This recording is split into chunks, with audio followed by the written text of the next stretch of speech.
नमस्कार दोस्तों, कैसे हैं आप लोग। उम्मीद है आप सभी अच्छे होंगे। मेरे साथ अभिषेक, मेरे सहयोगी बिहार से जुड़े। अभिषेक, बहुत बहुत स्वागत है आपका। अभिषेक, क्या हलचल है बिहार में? सम्राट चौधरी की कुर्सी पर बनाई है क्या? क्योंकि जिस तरह से नितिन नवीन अपनी सीट नहीं बचा पाए, उसके बाद टारगेट पर कहीं ना कहीं सम्राट चौधरी आ गए हैं। लेकिन और भी वजह है जिसको लेकर सम्राट चौधरी को टारगेट किया जा रहा है और उनको कहा जा रहा है कि भाई आप कुर्सी छोड़िए, और जेडीयू उस पर अपनी दावेदारी फिर से करना चाह रही है क्या? जो खबरें हैं जरा बताइए, अंदर खाने चल क्या रहा है अभिषेक? देखिए, कुछ बयान आए हैं जनता दल यूनाइटेड की तरफ से बांकीपुर के रिजल्ट के बाद, और जाहिर तौर पर इस बयान की किसी को उम्मीद नहीं थी। जैसे इस तरह के नतीजों की उम्मीद भारतीय जनता पार्टी को नहीं रही होगी, उसी तरह से भारतीय जनता पार्टी को ये उम्मीद नहीं रही होगी कि जेडीयू की तरफ से ये आक्रमण, इस तरह का आक्रमण सामने आएगा बांकीपुर का चुनाव जब वो हार जाएगी तब। जनता दल यूनाइटेड ने कोई कसर पार्टी के जले पर नमक छिड़कने में, ये बात मैं बिना किसी गुरेज के कह सकता हूं, और कोई भी बिना किसी गुरेज के कह सकता है जब जनता दल यूनाइटेड की तरफ से आए बयानों को वो सुना होगा या सुनेगा। जनता दल यूनाइटेड की तरफ से क्या कह रहे हैं? जेडीयू के विधायक हैं अनंत सिंह, वो कह रहे हैं कि जिसको मुख्यमंत्री बनना हो वो अपने नाम पर चुनाव लड़े और चुनाव जीत कर आए तो मुख्यमंत्री बने। नीतीश कुमार के नाम पर चुनाव लड़ेंगे और मुख्यमंत्री बनेंगे। लोगों को ये बात अच्छी नहीं लगी। बहुत सारी बातें अनंत सिंह ने कही है। दर्शकों को वो बयान भी सुनाया जाएगा हमारी तरफ से, और पहले भी हम इस पर चर्चा कर चुके हैं। दूसरी तरफ सवाल सिर्फ अनंत सिंह का नहीं है, बल्कि बयान आया, कल हमने बात की, जेडीयू के वरिष्ठ नेता हैं, पूर्व सांसद हैं डॉक्टर अरुण कुमार।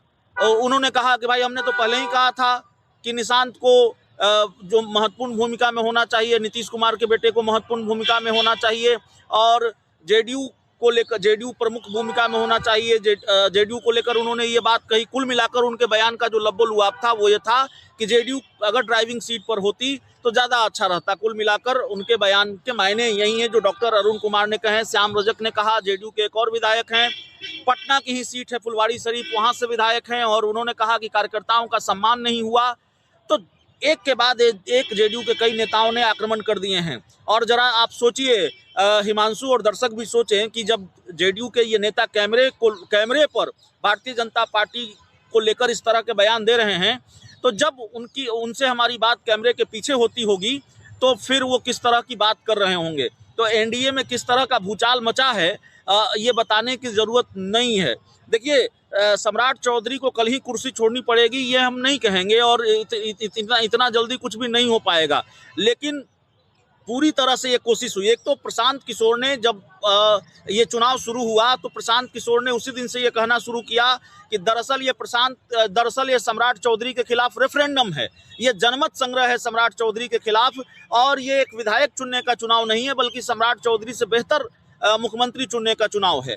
और भारतीय जनता पार्टी के अंदर एक बड़ा खेमा है जो सम्राट चौधरी के मुख्यमंत्री बनने से खुश नहीं है। सम्राट चौधरी को पहले भी बड़ी भूमिकाएं मिलती रही सरकार में, उससे भी बीजेपी का एक बड़ा खेमा नाराज रहा है। तो सम्राट चौधरी के को लेकर खेल तो बीजेपी में भी होता रहा है। तो जाहिर तौर पर अब तो मौका मिला है, क्योंकि सम्राट चौधरी मुख्यमंत्री बने हैं, और ये बात अलग है कि ठीकरा सिर्फ सम्राट चौधरी पर ही फोड़ा जाना चाहिए कि नहीं फोड़ा जाना चाहिए, लेकिन सम्राट चौधरी मुख्यमंत्री बने हैं। उसके बाद ये पहला उपचुनाव और बड़ा उपचुनाव जो बीजेपी हार गई। नितिन नवीन राष्ट्रीय अध्यक्ष बने हैं, उसके बाद ये पहला विधानसभा का उपचुनाव जो बीजेपी हार गई, और हारी भी कौन सी सीट हारी? अपना गढ़ हार गई। तो अब तो जेडीयू की बार्गेनिंग पावर मजबूत हुई है। जेडीयू बीजेपी को ये मैसेज दे रही है कि भाई देखिए, नीतीश कुमार को ही लोग स्वीकार करते हैं, और बीजेपी अगर सरकार की ड्राइविंग सीट पर है तो लोगों में कितनी नाराजगी है, और उस नाराजगी का असर भी ये रहा है कि आप गढ़ हारे हैं। तो जनता दल यूनाइटेड, जाहिर है इस तरह का खेल शुरू हुआ है, इस तरह की चर्चा है, और जेडीयू को सीएम की कुर्सी वापस चाहिए। डॉक्टर अरुण कुमार से जब हमने ये सवाल पूछा तो उनका क्या जवाब था, डॉक्टर अरुण कुमार का बयान भी दर्शक सुनेंगे। तो इस तरह का खेल अंदर खाने हो रहा है। कैमरे के पीछे भी बहुत सारी बातें जब हम लोगों से बात करते हैं और जेडीयू के नेताओं से बात करते हैं तो वो बताते हैं। तो एक मौका जनता दल यूनाइटेड को मिला है, और जेडीयू को लगता है कि बड़ा माकूल मौका है। देखिए, इस वक्त हम विधानसभा के परिसर में खड़े हैं, और इसी विधानसभा में बदलाव हुआ है। नितिन नवीन की जगह अब उस बांकीपुर सीट से इस विधानसभा में प्रशांत किशोर बैठेंगे, और जब बैठेंगे तो बड़ा मामला दिलचस्प होगा। इस विधानसभा के अंदर भी सम्राट चौधरी वर्सेस प्रशांत किशोर की लड़ाई देखने को मिलेगी। हमारे साथ एक सहयोगी हमारे राजीव हैं। राजीव ने लंबे वक्त तक हमारे साथ काम भी किया है, बिहार की राजनीति को समझते भी रहे हैं, तो राजीव से भी हम समझने की कोशिश करेंगे। राजीव, ये जो अनंत सिंह कह रहे हैं कि भाई आपको मुख्यमंत्री बनना हो तो आप अपने नाम पर चुनाव लड़कर आइए, आप नीतीश कुमार के नाम पर वोट लेंगे और फिर मुख्यमंत्री कोई और होगा, ये लोगों को अच्छा नहीं लगा।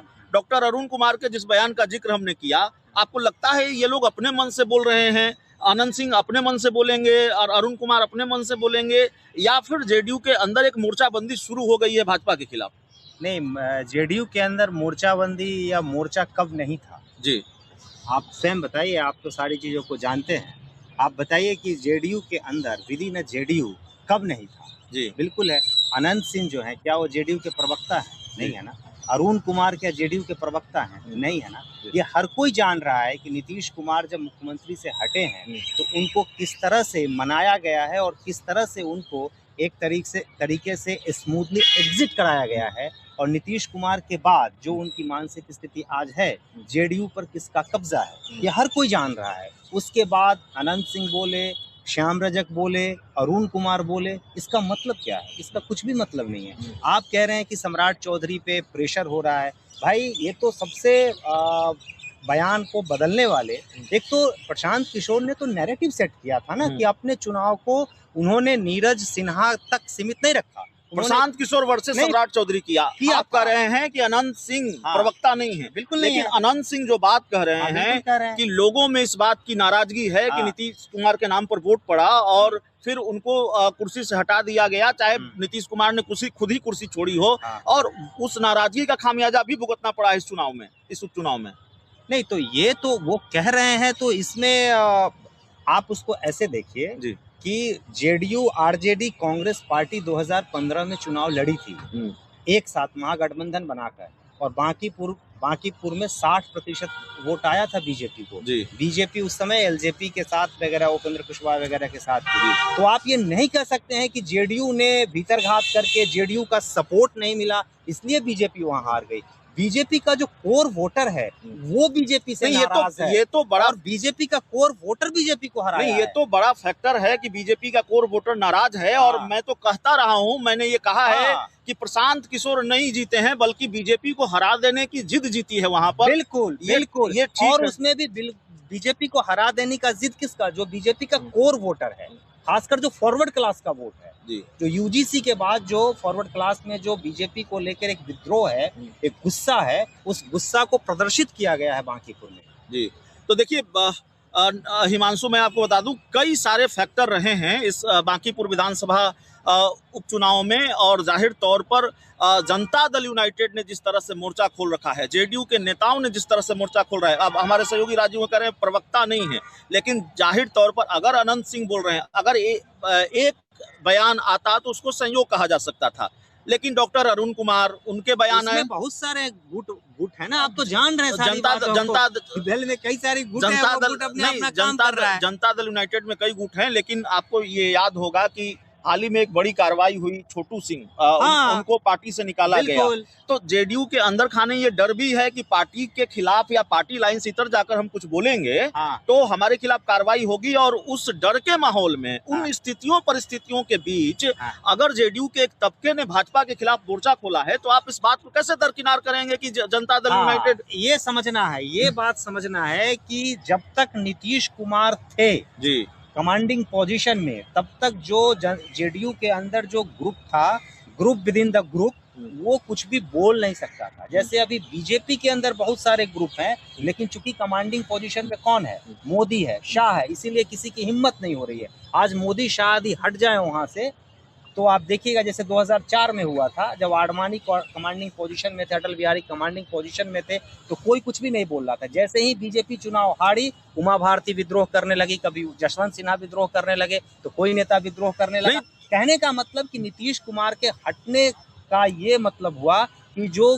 जेडीयू के अंदर जो ग्रुप विद इन ग्रुप है, वो सामने आकर अपनी बात को रख रहा है, उसको अब उतना डर नहीं रहा कि जो जेडीयू को अभी लीड कर रहा है उस व्यक्ति से उतना उन सारे लोगों का जिसका आप नाम ले रहे हैं वो ग्रुप अब डर नहीं रहा है। और भारतीय जनता पार्टी के लिए ये चिंता की बात है कि भारतीय जनता पार्टी का एक बड़ा, माफ कीजिएगा, जेडीयू का एक बड़ा खेमा भारतीय जनता पार्टी से डर नहीं रहा है।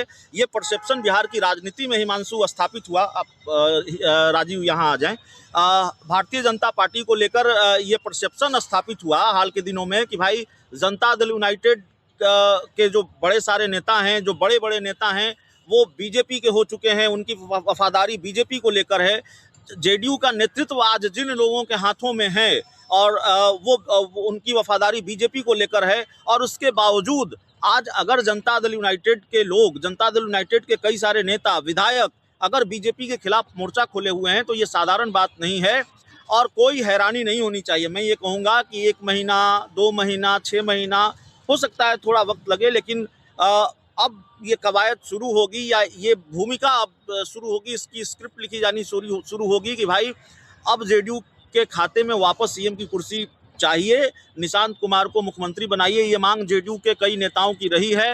बांकीपुर के उपचुनाव के हार ने जेडीयू को ये मौका दिया है और फिर निशांत कुमार को लेकर ये मोर्चाबंदी फिर शुरू होगी। और भारतीय जनता पार्टी को सबसे बड़ा नुकसान यही हुआ है कि जनता दल यूनाइटेड एक बार फिर आक्रामक हो गई है। जेडीयू ने कुर्सी छोड़ दी थी, मुख्यमंत्री पद मिला था भारतीय जनता पार्टी को, बिहार में अपना मुख्यमंत्री बनाने में बीजेपी कामयाब हो गई थी, लेकिन अब जेडीयू ने अपनी बार्गेनिंग पोजीशन मजबूत कर ली है और ये बार बार मैसेज दिया जा रहा है बीजेपी को बयानों के जरिए कि भाई जिस तरीके से नीतीश कुमार के नाम पर आपने वोट लिया था और जिस तरीके से नीतीश कुमार को कुर्सी से हटाया गया या नीतीश कुमार ने खुद भी कुर्सी छोड़ी हो, मैसेज अच्छा नहीं गया और इसका भी दुष्परिणाम ये रहा कि लोगों ने अपनी नाराजगी का इजहार इस उपचुनाव में किया है, इसका खामियाजा भुगतना पड़ा है। तो आगे आपको इसका बड़ा नुकसान उठाना पड़ेगा। इसलिए जनता दल यूनाइटेड के हाथों में कमान होनी चाहिए सरकार की, जेडीयू को ड्राइविंग सीट पर बिठाइए।